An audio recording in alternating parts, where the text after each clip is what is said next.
Round 3 of the series was the first of 5 events outside Europe. Kenya's Safari Rally is based in the capital city Nairobi and covers over 2,000 kilometres during the 3 days. Leg 1's 6 competitive sections were in the hills to the south of the city. First over the rocky Kenyan roads was championship leader Carlos Sainz, who had a slow start to the rally after suspension problems left him 5th. The early leader was Tommy Mäkinen, who won the event in 1996, but he also suffered early problems. I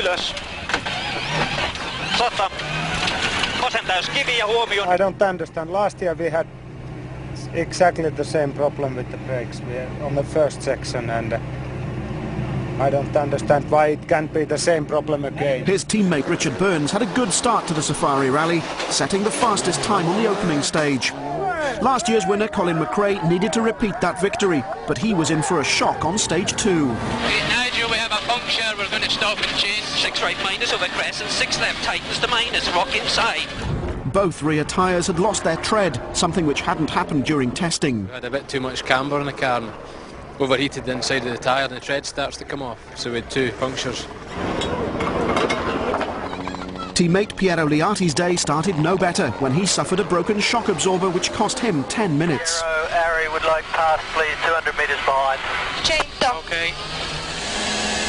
Ma quanto manca? Thanks from Ari. Ford used a replacement driver, veteran Finn Ari Vatanen stepping in for Bruno Thierry. Telephone rang, I heard Bruno Thierry's injured, and in the meantime I stand in for him, and of course for me Africa's like my second home, so every second here, has been a pure pleasure. Team leader Juha Kankinen made a steady start in 6th place, 1 behind Vatanen. Didier Auriol had to work hard to finish the day in 7th after this breakdown cost him 5 minutes. Di là passiamo. Didier stopped in the drift. Oil can jump behind on the connection of the battery, and the car stopped. His problems weren't over though. A lack of concentration on the final stage of the day cost another 40 seconds. Carlos Sainz was in 4th place, struggling with stiff power steering for much of the day. After his earlier problems, Colin McRae was now 3rd, thanks to a string of fastest times over the last 4 sections. 100. Straight crest. Into 6 left, 100. Crest and K right and 3 left over jump. Richard Burns had a terrific day, finishing in 2nd place over a minute ahead of McRae. But it was Tommy Mäkinen and co-driver Risto Mäkinen who led at the end of the first leg with a 36-second advantage over their teammates and nearly 2 minutes on McRae. Are you happy to be leading tonight? It's all right, it's all right. It could be easily 2 minutes more, but we are where we are. Day 2's 5 sections took the cars to the north of Nairobi and down into the searing heat of the Great Rift Valley. Overnight leader Tommy Mäkinen set the early pace, posting the fastest times on the first 2 sections of the day and suffering no dramas.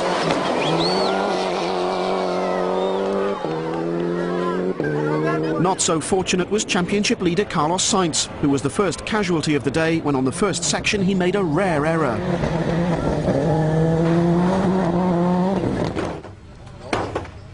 Well, we obviously have quite a big roll, fast.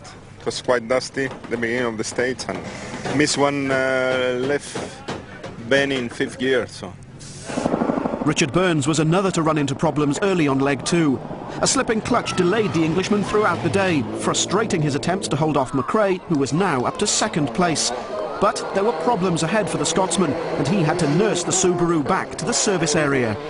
Colin, they need to know the water temperature isn't a problem until it gets to 125 or 130, over. It is a problem, it's at 140. One look underneath the car confirmed it was going no further. The long faces say it all. Is it over? Yep. Finished. Another one.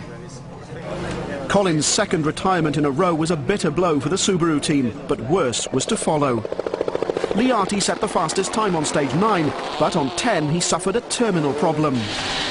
Destra 850. Sta spegnendo, sì. Engine failure also ended his rally. I think it's broken the engine. then it's not possible to finish the stage. Juha Kankkunen finished leg 2 in 4th place after broken suspension and another puncture rounded off a frustrating day. Kankkunen's problems and McRae's retirement meant that Didier Auriol was now up to 3rd in the Toyota, while one of the surprises of the rally was Ari Vatanen. Taking his Ford to 2nd demonstrated that experience still counts on the Safari. His first attempt at the rally was 21 years ago. There were, though, mixed emotions in the Mitsubishi camp. On the final stage of the day, with a clear lead, Mäkkinen's engine gave up. Se oli siinä. Sammu moottori. About 10 kilometers from the start, just the engine stopped, and I think its cam belt broke, and that's it. Tommy's retirement meant that teammate Richard Burns, driving the Charisma, was now leading the Safari rally at the end of leg 2.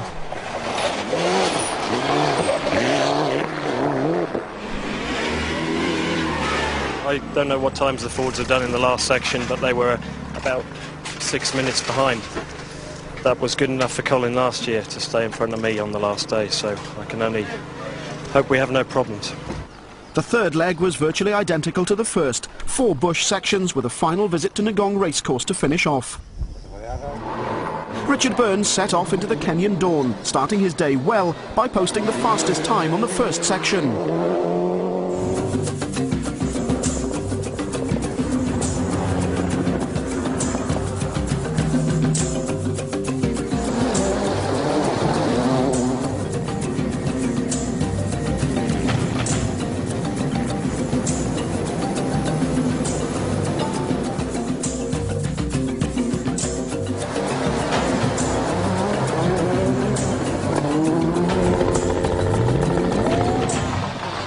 Stage 13, the day's longest, and championship contender Carlos Sainz had problems when the rear of his car hit a rock.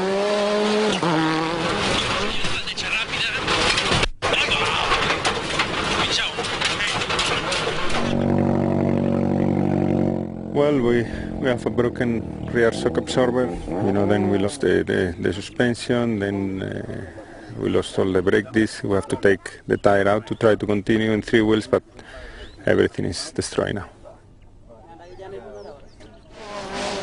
Sainz's retirement meant the Volkswagen Golf of Raimund Baumschlager would finish 6th overall and 2nd in Formula 2 to the Seat of Harry Rovanperä, which finished 5th. Didier Auriol and Denis Giraudet suffered from punctures on stage 13, and after changing one, another was to slow them further, costing a podium finish. The pair eventually finished 4th. As widely predicted, Ford issued team orders, and Ari Vatanen incurred a 6-minute road penalty to drop from 2nd to 3rd. That allowed team leaders Juha Kankkunen and Juha Repo to finish 2nd and claim another 2 points. Since the moment telephone rang and Malcolm asked, Ari, can you do Safari? Till this moment, till tonight, I mean, it couldn't have been better. This is a dream. Despite an oil pressure scare, Richard Burns then held on to win, even setting the fastest time on the final section, taking a long overdue first victory on a round of the World Rally Championship, to his delight. Well done. Thanks. Thank you, guys. Good. Well done, thank you, man. Not just all day today was horrible. I've been driving really carefully, but it doesn't matter now. It's a great feeling. It's absolutely fantastic feeling. The relief on Richard's face was clear. This was a moment he'll always remember. Nearly 9.5 minutes the winning margin, with Kankkunen scoring his 3rd podium finish in as many events and 2 Formula 2 cars in the top 6. After 3 rounds, Sainz and Kankkunen shared the lead in the Drivers' Series, while Burns was 3rd ahead of Mäkinen. Mitsubishi now had a 1-point lead over Ford in the Manufacturers' Championship.